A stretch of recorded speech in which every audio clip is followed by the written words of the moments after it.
Now we're going to be checking out, what is it? Oh yeah, for some reason I forgot the word. Legend summarized by overly sarcastic reductions. This is going to be Journey to the West Part 12.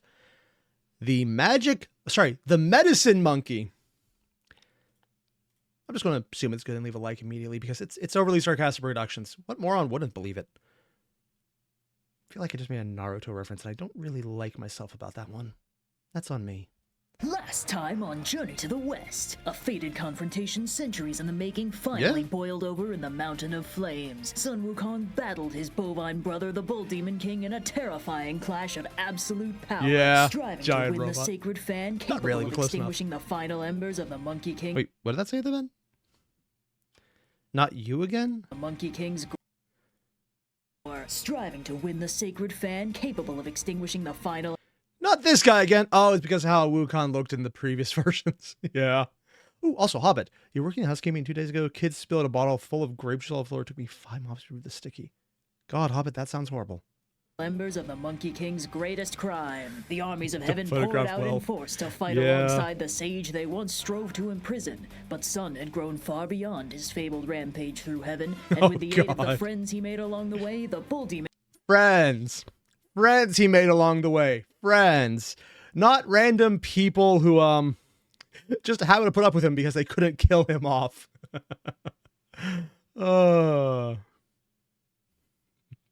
Darling, you were right. Louder. You were right about the fan.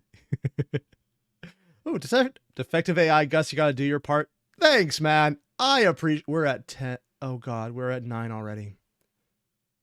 Oh, no.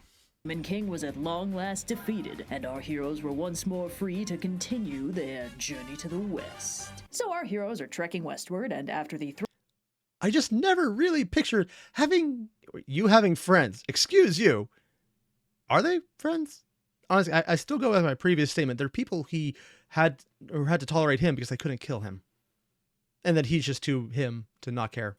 Thrilling culmination of the Bull Demon King's family dynamic of doom, the journey has fallen back into a rather predictable formula. Demons threaten innocent kingdoms with untold injustices and pointless suffering. Our heroes smack them around until they stop. Tripitaka gets a little bit kidnapped. Sun Wukong swoops in to save the day. Mountains are full of problems. Punching them is a solution. With the entire army of heaven on speed dial and the tacit support of every bodhisattva that's ever lived, there are only so many ways the universe can complicate our heroes' simple west. Oh, this is going to be a big one, isn't it? Ooh. I'm telling you, there's no more worlds to conquer. Let's not get overconfident. If Pigsy is saying it, we know something's about to happen. Journey, and it's starting to feel like it might be running out of ideas. Still, the universe gives it the old college try, and one last mountain towers in the road, peaks scraping the heavens themselves. Last mountain? But Sun is clearly all out of patience with mountains because he doesn't even dignify it with punching. He just... Anything that doesn't want to die has 10 seconds to reconsider. Shouts real loud, and the entire resident menagerie of apex predators recognize the sound of a problem well outside their weight class and collectively book it out of. She actually drew looks like a dog and a cat shape running off the side of the mountain with little versions of them on the sides. The way. Then a single strike of the Monkey King's staff splits the mountain down the middle and opens a nice, easy route free and clear. And our heroes are stunned to see, shining beyond the mountain, an absolutely beautiful Buddhist monastery. In fact, it's none other than the Buddhist monastery. Oh? The Thunderclap Monastery. That's right, it's finally happening. After all these years, all these tribulations, all that effort, Tripitaka is beyond overjoyed to finally lay eyes on his ultimate destination. Be cool, be cool, be cool. Small Thunderclap Monastery. Wipe your feet. Wait, small? Oh. And there's Wukong looking off to the side. It's gorgeous, radiant with holy light, bustling with arhats and monks and nuns. It even says Thunderclap Monastery right on the sign. And there, beyond the ranks of assembled devotees, seated on his lotus throne and shining with holy light, is none other than the Buddha himself. Tripitaka's long, arduous journey has finally come to an end. There's just one problem. Sun doesn't buy it for a minute. See? Oh? So, do you guys have a gift shop or what? Honestly, I'm with him on this one. It seems way too easy. See, he's been to the... I mean, come on. This is only chapter 65. Shut up, shut up, shut up. Thunderclap Monastery. Several times, even. He knows where it is, and it's not here. Plus, the sign's got some fine print. It's actually the small Thunderclap Monastery, and he's never heard of that, and very... Oh, God. They basically did the Athens, Georgia thing. They literally did we have the Parthenon at home. Because Athens, Georgia has a replica of the Parthenon built there. So they have one at home, literally. It's just literally that. I find it funny that they did this in actual literature. I mean, technically, Las Vegas did the similar thing with a lot of things, but it's Vegas, no one cares. Very much doubts that it's an accredited institution of any kind. The Buddha loudly scolds Sun for not bowing before him like his companions, but Sun's not about to bend the knee to peer pressure. Wait, you dare disrespect me? But I haven't even pissed on you yet. I mean, he's a monkey. It's surprising he hasn't started throwing the poop already. Hell, people do that too. Things, and he knows a trap when he smells one. And unfortunately, this is very much a trap. The illusion begins to dissolve, but one thing is very real. Whoever's impersonating the Buddha has their hands on a real sacred artifact, a pair of golden symbols, and when Sun goes on the attack, the symbols snap around him and seal him in, leaving the others to be quickly captured by the revealed army of demons that have... Now, this might just be me, but I thought symbols, didn't look like they were cooking pots. I don't know about cooking or music, so I could be very wrong about this. Crafted this careful facade. The golden symbols prove to be a serious problem. Sun can't break them, and he can't shapeshift out of them. Worse, they're actively trying to slowly melt him, and while he's historically proven himself to be extremely melting-proof, he doesn't really want to stress test that. Desperate to escape and save his comrades from being cooked and... Well, have you tried hitting harder? No, Pilgrim, we didn't think of that. Eaten, Sun starts summoning his numerous heavenly allies to try and figure out a fix. Unfortunately, none of them have any luck breaking the symbols from the outside either. The most one of them manages to accomplish is a golden dragon who drills the tiniest hole into the metal with their horn, but it doesn't give Sun any leeway to squeeze out and escape. Still, it's not fruitless, because this actually gives Sun an idea. He drills a very small hole into the dragon. She actually drew a power drill. Come on, just drilling into the horn. Oh my God. Horn shrinks down as tiny as he can go and wedges himself inside. When the dragon pries himself free and the symbols seal shut again, Sun is safely out of them. He immediately smashes the symbols to pieces, which is an understandable response, but does unfortunately wake up the Demon Lord and put the whole mountain on high alert. Worth it. Sun and his heavenly buddies start absolutely booking it, but the Demon Lord manages to goad Sun into fighting him head on instead. Abandoning your friends, then? I knew I was forgetting something. And all the heavenly buddies are just going like, ah, shit. Also, NinjaBot, your cat stole your chair. Yeah, they do that a lot. That makes perfect sense. He hits him with a wager that if Sun can defeat him in single combat, he'll release all his friends. Is that a jawbone knife? Oh, cool art she chose on this one. To the victor goes the enlightenment. Don't think that... Oh, I don't think you know what that word means. But if he can't, the Demon Lord will devour them all, then complete their pilgrimage for them and take all the enlightenment for himself. Which is definitely how enlightenment works. Yeah. Sun, of course, cannot resist the invitation to have a big awesome fight scene, so he duels the demon, who doesn't have a particularly snappy name, so we'll just approximate and call him Eyebrow Guy. But after a lengthy and extremely radical exchange of blows, Eyebrow Guy decides he's done fighting fair and whips off his sash, which turns out to be some sort of magical cloth bag that proceeds to suck in Sun Wukong and the entire army of heavenly backup dancers. This guy has a lot of constraining items. As someone in D&D who abuses items, because I swear potions are literally never understood to be as powerful as they actually are, especially if you actually use them, unlike most people who hold them and hold them and hold them and then beat the final boss and like, okay, I might need them soon, and then the game ends. Yeah. Eyebrow Guy has his minions decant the imprisoned crew one at a time to get them all safely tied up with the others, while he goes and throws himself a great big party to celebrate his extremely cool victory. Now, Sun has done this song and dance before. It's pretty clear that... Tell me, after I busted through your security, do you guys just never fix it? Probably not. But Eyebrow Guy has managed to steal some sacred artifacts with weird powers, and until Sun finds the true owner of that weird sash with the ability to control it, he won't be able to beat it. But he's still got options, like using his... Why didn't I listen to Sun? Oh, hang on. They're playing my song. His prodigious shapeshifting ability to effortlessly break himself out, followed by literally everybody else. The escape plan only goes awry when he tries to retrieve everyone's weapons and gear and accidentally raises the alarm again, escalating everything into a knockdown, drag-out... Don't you do it! Okay. Oh, okay. Guess I'll let you all go. Psych! A brawl that ends when Eyebrow Guy busts out the sash again. Sun tries to warn the others, but in the end can only save himself before Eyebrow Guy recaptures everybody and puts them straight back on square one. Sun indulges in a minor breakdown about this before trying... Get up, buddy. The I told you so is going to make it all worth it. Yeah, the fact that all those things can easily be stolen is kind of telling. Trying plan B, going out and getting more help. He runs down a short list of various big-name demon quellers in their... Fear not, I Simeon, for I... Wait, fear not... Oh, they're not saying their name. They're talking about him being a monkey. Fear not, Simeon, for I will best the demon. No, yeah, but listen, he's got this thing. Associates, but none of them can stand up to the sash any better than he could, and all this accomplishes is adding more captured gods to the growing pile. Are they literally playing Giorno's theme in the background? Yeah, they are.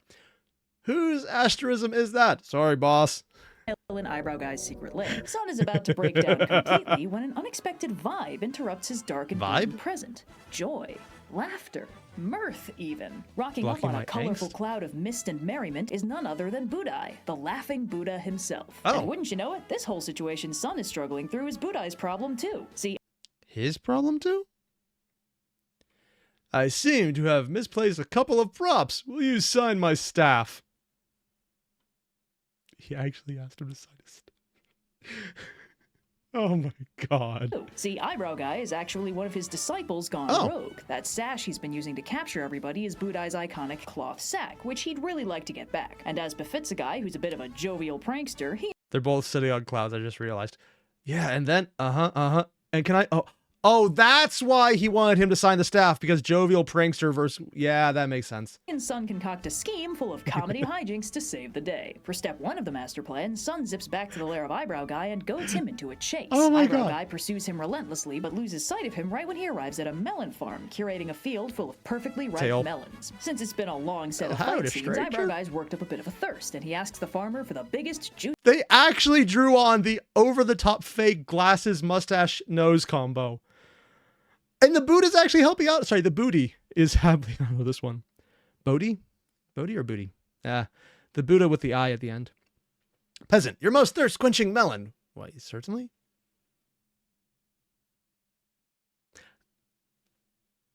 Is that how that works? I don't do melons a lot because they're fruit and expensive. So I don't actually know if that works or not. Juiciest melon he's got. The happy farmer happily obliges, but unfortunately, that juicy melon is none other than the expertly disguised Sun Wukong himself, who once again defaults to his pro strat of it's easier to punch the guy's organs from inside the guy's. I mean, he's not wrong. Yo, Budai. Oh, there actually wasn't anything. What's your favorite balloon animal? Because he's doing it to the organs.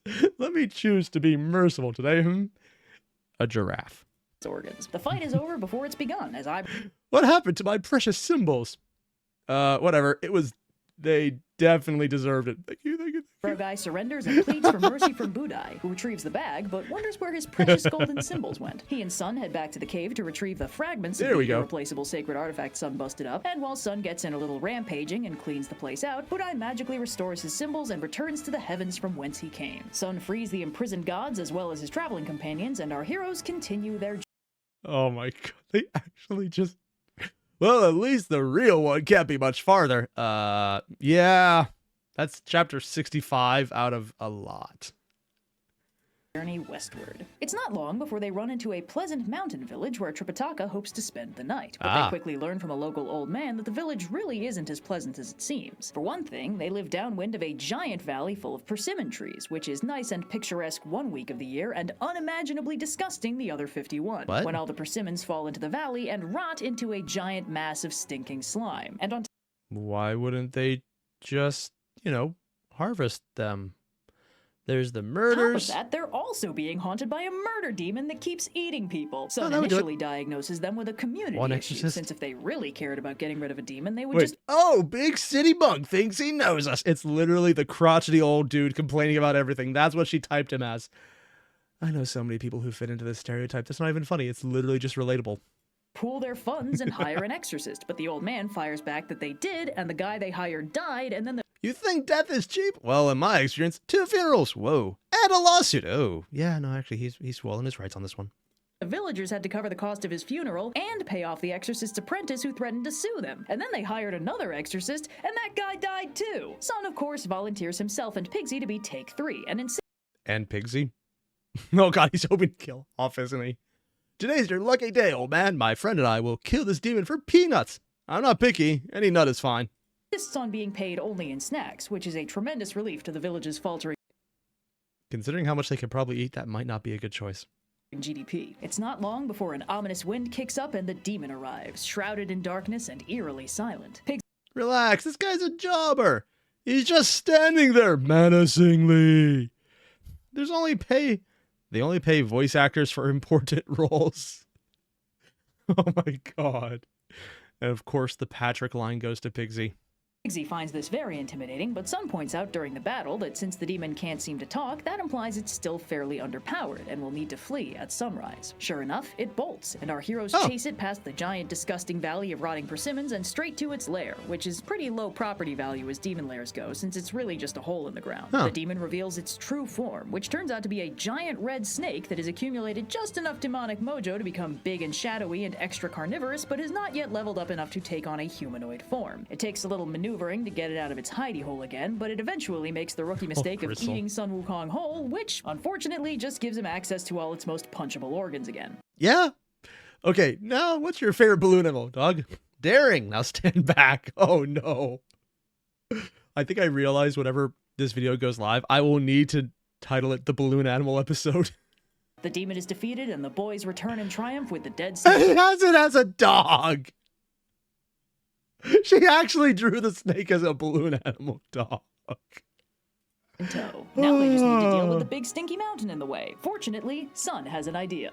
Let Pigsy do it. But before he has a chance to get too butthurt, Sun explains to the villagers that they need to feed Pigsy as much food as they can possibly... Wait, what? I'm not actually just reading what he said. I'm actually kind of curious right now.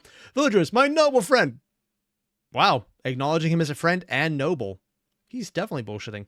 Needs all the food you can spare. And that immediately brings Pigsy around on this plan, because for a task this daunting, he's gonna need to transform into his ultimate form, a truly enormous kaiju-scale giant pig. Oh, the damn. villagers start cooking up an enormous pile of food. Could he do this the whole time? How many of our adventures would have been improved by adding a 30-story wild boar?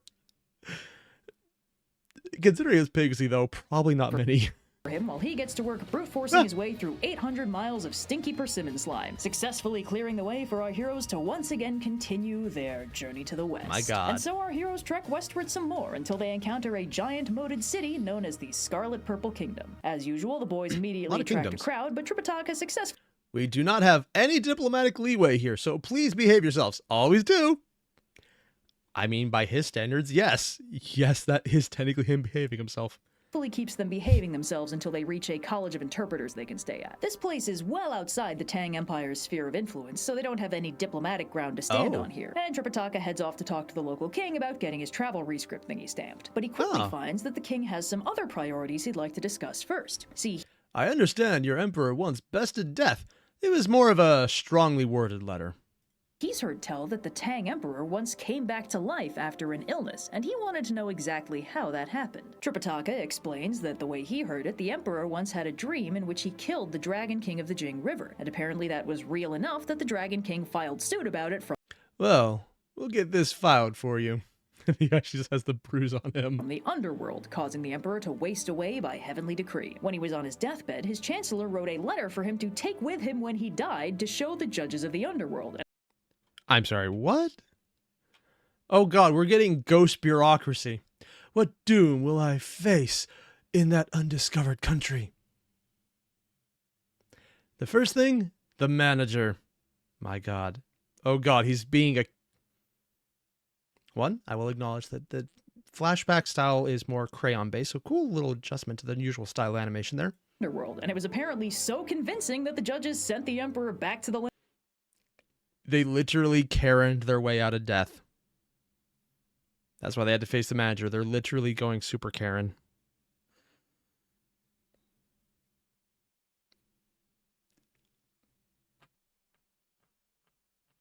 You know, if they hadn't mentioned the manager part, I wouldn't have figured that out, but it's technically accurate.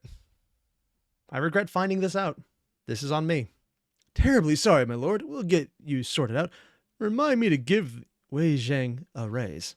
land of the living with 20 more years in him. The king is very impressed and admits that his curiosity is less academic and more personal. See, he himself has been incurably sick for 3 whole years. At this very moment, Son Kong rolls up on the palace with an enormous entourage of citizens to elaborately declare that he is going to be the one to cure the king. See, he and Pigsy were out shopping when he spotted a publicly posted royal decree promising a handsome reward for anyone who could heal the king's lasting illness, and he just knew he had to be the one to take a crack at it. That's why it's called Medicine Monkey. Oh, no. Son, you are not a doctor. Relax. Humans are really easy. Just got to keep their blood inside. I mean, technically, that is usually a good way to do it, but... Tripitaka is very confused, since as far as he knows, none of his disciples have any medical training, least of all Son. But that's fine. Son is good at everything. How hard could this possibly be? Oh, no. Oh, no. So now they're going to be fugitives when they kill the king. Yeah, just send along one of everything and I'll figure it out.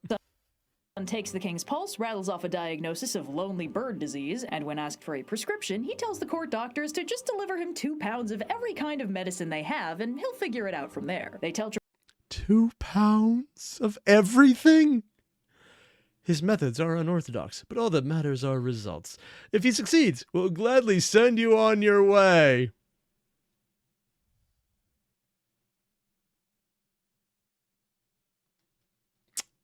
Oh my. Tripitaka that if Son is successful, they'll happily recertify his travel rescript and send him on his way. But Tripitaka realizes that this implies if Son fails, they won't do that, and he tells Son he better know what he's doing because he just got socially finagled into a very annoying hostage situation. And the best part is, they might not even be intending it as a hostage situation. They might just be fucking around. Or being nice because they think he's actually going to do it because it's the sage Wukong. Yeah, no. I love how Tripitaka is just shown as the straight man in all of these conversations. Son, help! I'm being socially manhandled. But at least this one doesn't want to marry you. Oh yeah, because that did happen. Son is unbothered and heads off with his enormous stock of medicines to get to work. Pigsy assumes Son's cunning plan is to abandon the quest and open up a local pharmacy, but Son explains he only... Really? I mean, I get abandoning the quest, but opening a pharmacy? This is one of your more straightforward scams. Who's scamming? My methods require absolute secrecy. Which do you think tastes best? Oh my god, I don't even... And Tutor, you're basically mentioning Son has a history of accidentally stumbling into immortality. Yeah, that actually does sound accurate. He had them give him this truly ridiculous supply of medicine so they could... I also just realized he put a little doctor hearing thing on the top of his band. Yeah. Reverse engineer his proprietary medicine recipe from the ingredients. Then he picks out 2 laxatives. Potion of poop, your pants, extract of prune. Oh no. Oh no. Mixes in a dose of soot for color, and then sets out to acquire the secret, most important ingredient of them all. Actually, the soot might help because that would be ash, which would probably quell your stomach because charcoal is a way to soothe it, although not the easiest one. Chalk is better. Yeah. And ironically, that's not bad. The rest of it is also probably bad, though. Tripitaka is actually going to kill you. It's not done yet. What's left? Everything else. A rare and potent elixir known as horse piss. No, hear him out. Remember, their horse is actually a magical dragon horse.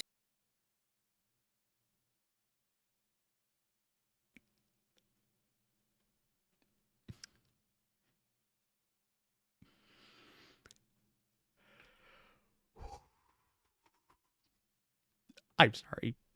What? No, this is an assassination attempt. Is the king secretly a demon? You can just tell us. Our horse is a dragon. It is medically sound. Because drinking dragon piss sounds so much better. Whose piss therefore has innumerable magical qualities and is capable of curing all mortal diseases. However, when they go out to collect this precious liquid gold, the I wonder how many times Red had to read that line. Because I'll be honest, just hearing it, I'm already breaking. As Paimon and a doctor, I order you to piss. Snort. Well, you just gotta give them more liquor. horse is very uncooperative. He transforms into a humanoid form to explain himself, and He could do that this entire time? Okay, that makes sense.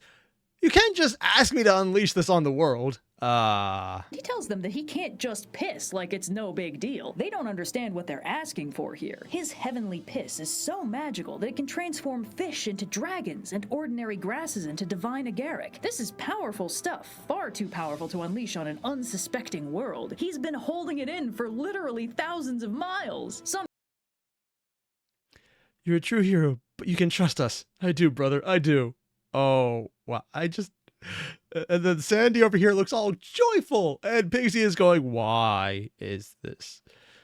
Also, just realized the Red just recreated the hand on shoulder meme. Oh, no. Son respects his concerns, but explains that it's a matter of life and death. They need the dragon horse's magical piss to cure the king, or they might not be able to leave. The dragon horse recognizes the nobility of their quest and finally acquiesces to share. With the last and most precious ingredient acquired, Son forms the prescription into pills he calls the elixir of black gold. The king downs all three.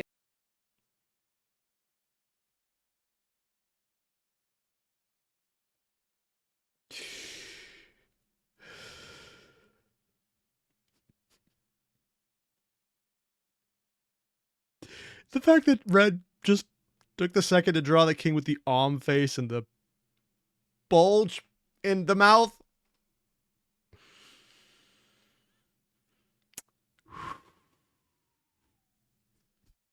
I'm with Pigsy on this one. That face of, oh God, you're actually doing it, is probably accurate.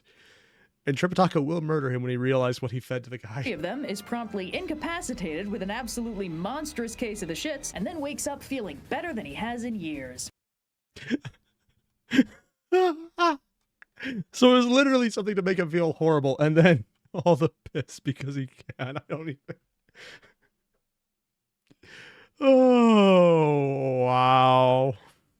I'm cured. Feasting for everyone. Feeling better than he has in years. In celebration of Sun Wukong's great accomplishment, the king throws a massive banquet for everyone. But as they're all celebrating, the king confides in Sun that his illness wasn't quite as mysterious as he framed it. He's known all along that it was actually caused by anxiety. Sun says that of course he already knew that, but what— Doctor, you should know the true cause of the anxiety that made me so very ill. It's got to be exhausting being so fragile. He didn't know was the cause of that anxiety, and the king explains that he's been morose and stressed ever since the abduction of his queen 3 years ago by a terrifying demon who calls himself Jupiter's rival. On top of that initial tragedy, ever since that day, the demon has regularly sent minions to abduct servant girls from the palace, keeping the king's grief and anxiety at a nice slow boil. As if on cue, one such demonic minion appears in a massive— They kind of look like monkeys. My master demands fresh courtesans. Relax, Your Majesty. I'm multidisciplinary. And he takes off the doctor's little thing. Oh my God. Gust of wind, demanding 2 fresh servants, which Sun Wukong is not about and naturally starts throwing hands. He manages to snap the demon's lance in half, causing it to flee in terror. Yeah. And Sun flies off Looks like you got an iron deficiency. Now hold still. I'm stealing that line. after it to do what he does best. As he approaches the demon's mountain lair, he sees it briefly crowned by a massive explosion of smoke, fire, and sand. And he also notices a little courier demon sprinting down the road away from the mountain and towards the kingdom he just left. He decides to eavesdrop a little and hears the demon courier oh boy! Boy, oh boy, off to declare war! The Queen's! The Queen's an awful lot of trouble, and she's not even worth it if the boss can't touch her. The boss can't touch her? explaining to himself that the Demon King is not going to stand for his minion being attacked like that, and the courier's been sent on his way right now to deliver a declaration of war on the Scarlet Purple Kingdom. And he also notes that even though the demon abducted the queen 3 years ago, he hasn't been able to do anything to her, which is a real bummer. Sun gets curious about that and he just, oh, no tail. Excuse me, non-suspicious pedestrian. What was that about a queen? Darndest thing, non-suspicious pedestrian. Anyone who lays a finger on her suffers unimaginable torments. Is her name May by any chance?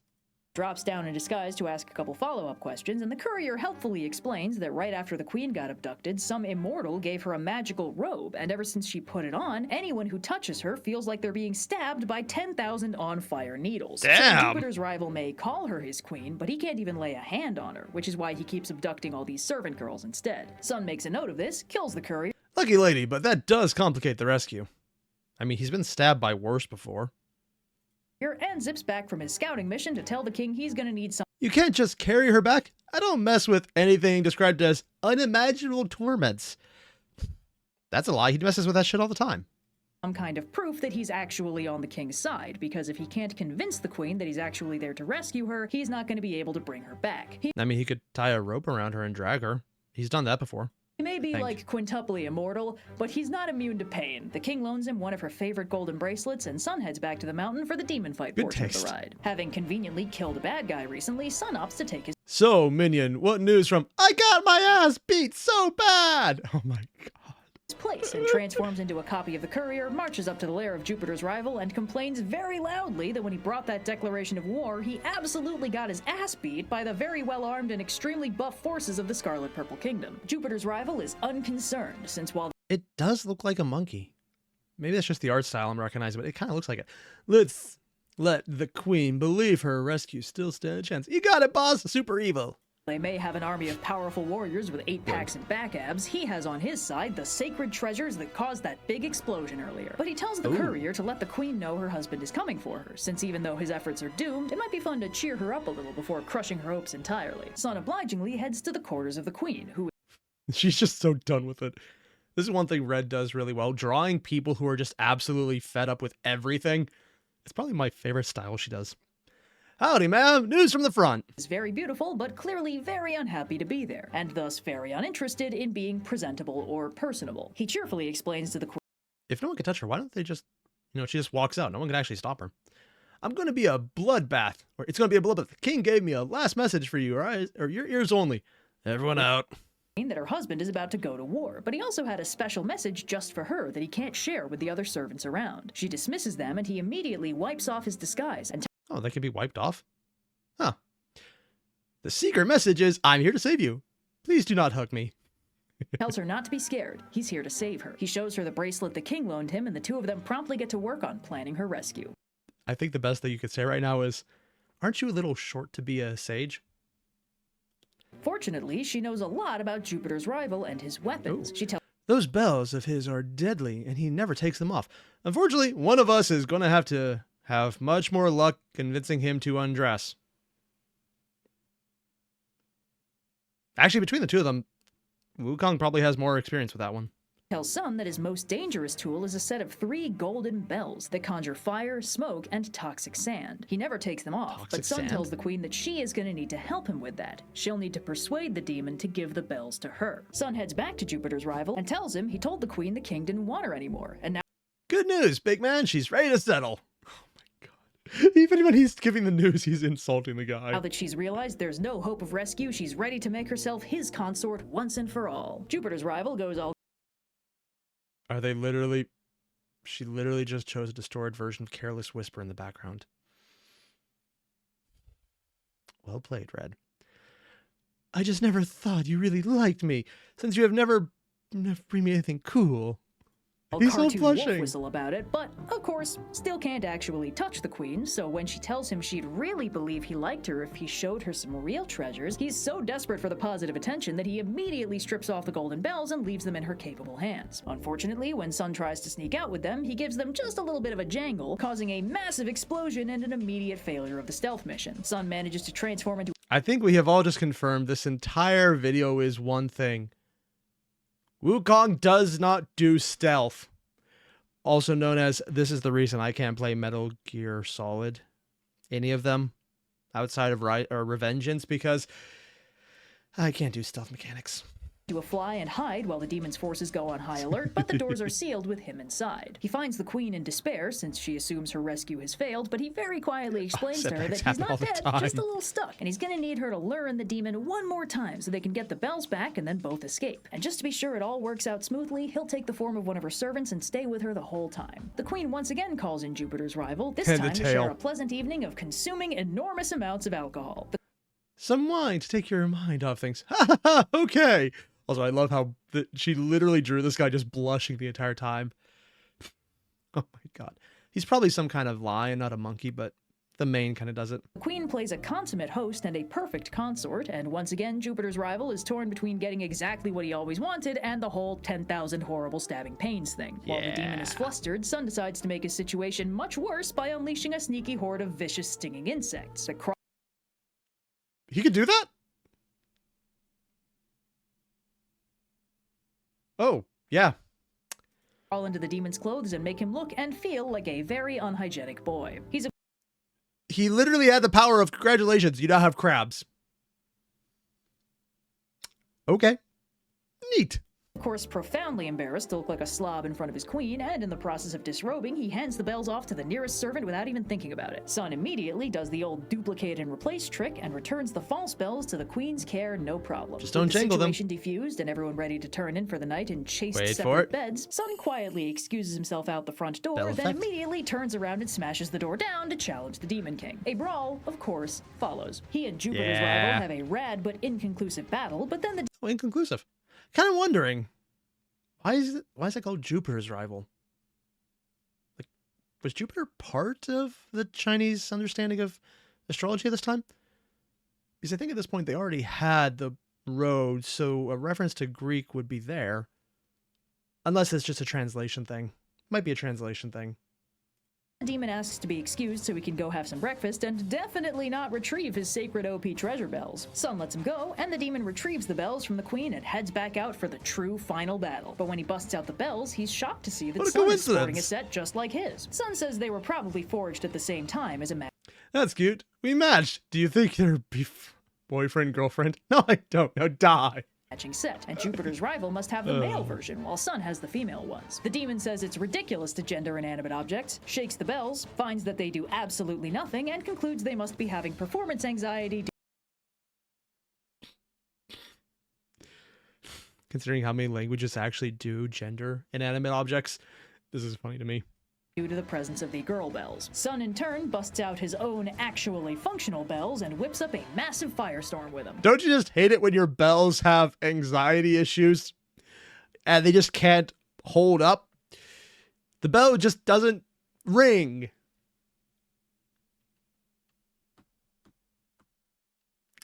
I am 5 years old, and my humor is not going to get any better because of that.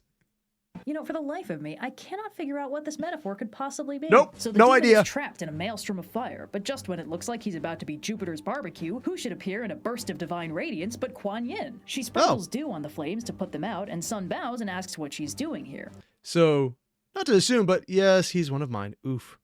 She explains that, unfortunately, this demon is another one of her escaped sacred animal friends. This one, her golden wolf that she rides around on special occasions. Really? And what he was doing here wasn't just some sort of self-serving ego trip like it might have appeared. It was, in fact, a perversion of heavenly law. What? See, many years ago, when the king of the Scarlet Purple Kingdom was just the crown prince, he was an avid hunter. And one day, while he was out and about, he wounded 2 birds that turned out to be the offspring of Mahamayori, the great peacock king. What? She was outraged at the harming of her followers, and in retribution, The female king?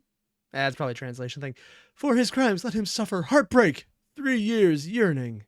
she decreed that the king would spend 3 years in yearning and heartache by being separated from his partner. Kuan Yin was in attendance when this decree was made, and so was the wolf.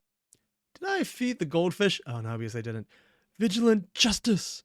So clearly, when he went rogue, he decided to take matters into his own hands and inflict the punishment himself. Sun points out that while he may have technically doled out a heaven-approved punishment, he was also absolutely awful to the completely innocent queen, not to mention Maybe I could have a little vigilant justice, or vigilante justice, son, as a treat. What do you think? I think he thinks yes, but he knows better. Also, is Kuan Yin the patron Buddha of losing animals who are somehow also monstrous? Like, it's literally most of the horrible enemies are kind of her fault. mention countless other innocent women, so can Wait, with how often they lose magical treasures that happen to be doing horrible things? Every single superpower god in this book is just a D&D wizard.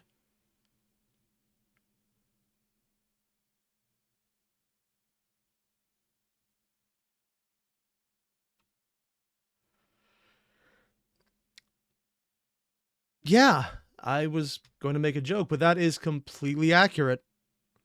Huh. Makes random boomstick of unimaginable power, leaves it randomly behind, and moves on. Progress. Can he please just kill him a little bit? Just this once? Little He death. promises not to make a habit of it. Kuan Yin tells Sun to just be content that he defeated him and can reunite the king and queen once and for all. Kuan Yin and her wolf leave, and Sun clears out the demon cave, rescuing the queen. The question of transport is a little bit dicey, since Sun can't exactly carry her, but he weaves a straw dragon for her to ride on and uses magic to fly them straight to the Scarlet Purple Kingdom. She's Just pointing out there. If Tripitaka doesn't look and they go, so you can make flying dragons. Just throwing it out there. Someone needs to say it.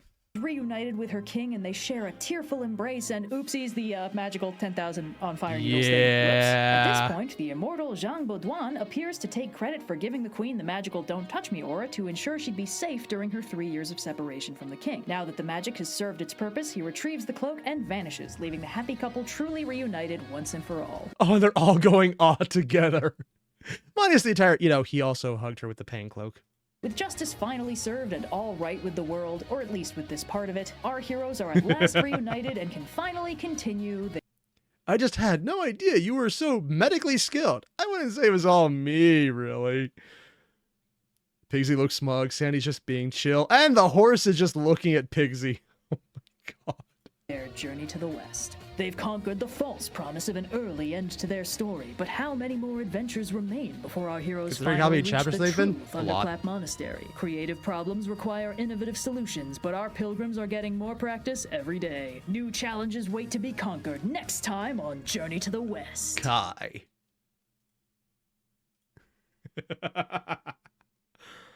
Oh, that is awesome. And I absolutely love these episodes. The only problem is, now that we've seen this, and it's so freaking good, we need to wait another year before the next part.